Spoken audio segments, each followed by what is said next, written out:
কচুল্লতি বিক্রি করে বদলে গেছে কুমিল্লার লাখো মানুষের ভাগ্য। দেশের অর্থনীতিতে আশীর্বাদ হয়ে কাজ করছে কুমিল্লা বরুড়ার কৃষকরা। কয়েক বছর ধরে কচুল্লতি চাষ করে কৃষকদের ভাগ্য বদলে গিয়েছে। মূলত স্বাদে, পুষ্টিতে এবং উৎপাদনে সেরা হওয়ায় খুব দ্রুত জনপ্রিয়তা লাভ করেছে এই ফসলটি। অন্য ফসলের তুলনায় কম শ্রম ও খরচ এবং বেশি লাভ হওয়ায় কচুল্লতি চাষে আগ্রহী হয়ে উঠেছেন তারা। স্থানীয় চাহিদা মিটিয়ে গত কয়েক বছরে যুক্তরাষ্ট্র, যুক্তরাজ্য, অস্ট্রেলিয়া সহ অন্তত ৩০টি দেশে রপ্তানি হচ্ছে এই ফসল। ঢাকা যা, চিটাগাং যা, সিলেট যা, বিভিন্ন জায়গায় অনেক জায়গায় যায়, বাইরে যা মাল সাপ্লাই হিসেবে তারা নেই, আমরা শুধু বিক্রি করি ব্যাপারী গেছে। এবার নিয়ে আসবো আমরা ঈদের উপরে আমরা কিস্তি ৪ লাখ ৫ লাখ টাকা কিস্তি আমার কিস্তি চালাইতেছি, এই লক্ষ্য দিচ্ছি, ফসল দিচ্ছি। লস নাই, লাভই আছে, আমরা লাভই আছি। 50 কেজি বেশি প্রতি সপ্তাহ আমরা 15,000 20,000 টাকা, আমার একখানি জমিন আছে, প্রতি সপ্তাহে আমি 15,000 20,000 টাকা বেচতাম। থেকে মানুষের আমরা মনি লই গেল কিনলে বাচ্চা বান্ধিয়া বেহারি গেছে কারণে বাঁচতে এসি, চলতে এসি। আমরা ধানের ফসল কমাইয়া কচু চাষ করতে এসি, এইভাবে অনকা একবার লাগাইছি, এটা উৎপন্ন হয়েছে, বহুত আমরা উপকার পাইছি। এটা কাটটা আরেক জায়গায় নিয়ে লাগাম, এরপর এটার মধ্যে ধনিয়া পাতা করিয়াম, এইভাবে আমরা সবসময় কৃষি কাজ করিয়া চলতে এসি। 60 টাকা করিয়া বেচা যায়, আমরা এটা থেকে বহুত উৎপন্ন আমরা করতে এসি।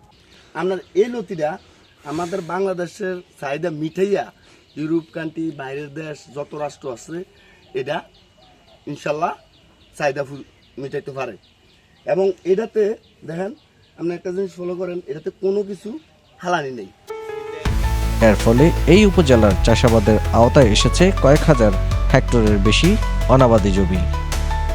এতে এই উপজেলার লাখো কৃষকের আর্থসামাজিক উন্নয়ন হচ্ছে। সব মিলিয়ে উপজেলার 15টি ইউনিয়নের লক্ষাধিক মানুষের ভাগ্য বদলে দিয়েছে এই কচুল্লতি। কৃষকদের দেয়া তথ্য অনুযায়ী এই উপজেলা এলাকাগুলোতে মূলত 2 জাতের কচুর চাষ বেশি হয়, লতিরাজ ও বাড়ি পানিকচু 3। লতিকচু থেকে শুধু লতি সংগ্রহ করা হয়, আর পানিকচু থেকে দুটোই সংগ্রহ করা যায়। এখানকার কচু ও লতি খেতে সুস্বাদু, গলায়ও ধরে না, ফলে এর ব্যাপক চাহিদা রয়েছে। চাহিদার যোগান দিতে 12 মাসেই এখানে বাণিজ্যিকভাবে এই 2 সবজি চাষ করেন কৃষকেরা। একবার রোপণ করলে ফলন পাওয়া যায় বছরের 8 থেকে 9 মাস। কম খরচে বেশি লাভ হওয়ায় কৃষকেরা ঝুঁকছেন এই চাষে। শুধু জেলার এক উপজেলা থেকে বছরের রপ্তানির পরিমাণ 30 থেকে 35 কোটি টাকা। কঙ্গাল ফসলের একটা বড় গুরুত্বপূর্ণ অংশ হলো কচু এবং কচুল্লতি। এবং কচুল্লতি করে কৃষকের আগ্রহ অনেক বেশি, এই কারণে এটাতে রোগবালাই কম হয় এবং ফলন অনেক বেশি হয়। আমরা কৃষকদেরকে উন্নত জাতের লতি চাষ করার জন্য পরামর্শ দিয়ে থাকি। সেই সাথে কচুর লতি উৎপাদনের জন্য জাতের সাথে সার ব্যবস্থাপনা, রোগবালাই ব্যবস্থাপনা বিষয়ে আমরা পরামর্শ দিয়ে থাকি।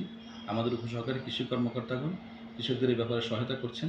একই সাথে কচুল্লতি বাজারজাত করার বিষয়ে আমরা তাদের প্যাকিং হাউস, যেটা এখানে ওয়াশিং, সর্টিং, গ্রেডিং এবং প্যাকিং, এই কাজগুলো করার জন্য আমাদের কন্দাল ফসল উন্নয়ন প্রকল্প থেকেও আমরা কিছু সহায়তা করেছি। একই সাথে উপজেলা প্রশাসনের পক্ষ থেকেও তাদের জন্য আমরা বরুড়া উপজেলায় 2টা প্যাকিং শেড করে দেওয়া হয়েছে, যেখানে তারা কচুল্লতিকে ওয়াশিং এবং প্যাকিংয়ের কাজগুলো করতে পারছে। সরকারিভাবে আরও সহায়তা পেলে দেশব্যাপী ও আন্তর্জাতিকভাবে চাহিদা বাড়বে, অর্থনৈতিক উন্নয়নও হবে বলে আশা কৃষকদের। Anwar Hossain, desk report, Comilla journal.